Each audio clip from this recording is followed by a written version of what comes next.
Shield AI's novel vertical takeoff and landing VB drone is growing in stature, with steadily increasing orders, a new variant, and most notably with a recent series of successful missions flown over Ukraine. While in that war zone, the drones were able to deliver reliable effects despite operating in the most dense electronic warfare combat environment in the world. VBs were initially tested in Ukraine in June 2024 to evaluate how they performed in the face of just this kind of enemy interference. According to a Ukrainian report, the V-Baits were able to operate unhindered, even when they flew very close to Ukrainian jamming systems. A follow-up battlefield experiment in Ukraine in August saw V-Baits locate Russian surface-to-air missile (SAM) batteries before relaying targeting data back to Ukrainian forces, so that M142 high-mobility artillery rocket systems, or HIMARS, could attack and destroy this SAM sites. V-BAT is able to operate without GPS in a hostile communications jamming environment. It can fly into an area, locate and identify targets, and fly missions way out ahead of fighter aircraft.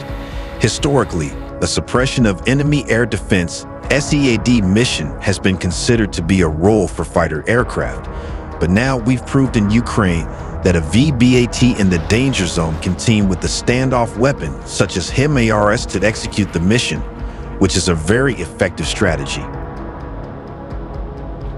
The VBAT's ability to persist in areas where GPS isn't reliable is a key part of its effectiveness, according to Harris.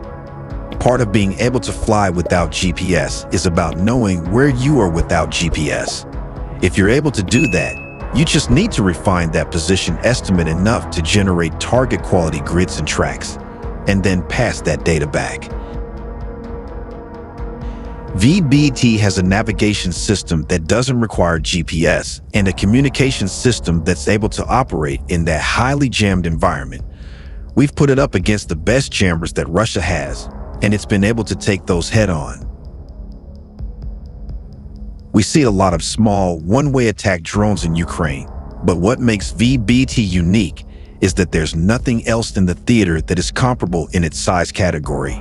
That can be driven around in a truck, can launch vertically from pretty much anywhere, and carry sensors that are comparable with those carried on much larger aircraft. The camera array on the VBAT feeds raw data into a processing algorithm that's running on board. The AI software sips that data and downloads pertinent information to the ground station, along with the coordinates, says Harris. This means there's no requirement to transmit 5 different feeds of 8K video that would blow your bandwidth. You're just sending the things you really need to see. For example, you might see a vehicle driving down the street, and with this system you have the resolution to decide if it's weaponized or not. While the VBAT carries a smaller camera than some of the bigger platforms, and therefore it can't see as far, VBAT is a $1 million class aircraft, so you can afford to procure and operate many more of them.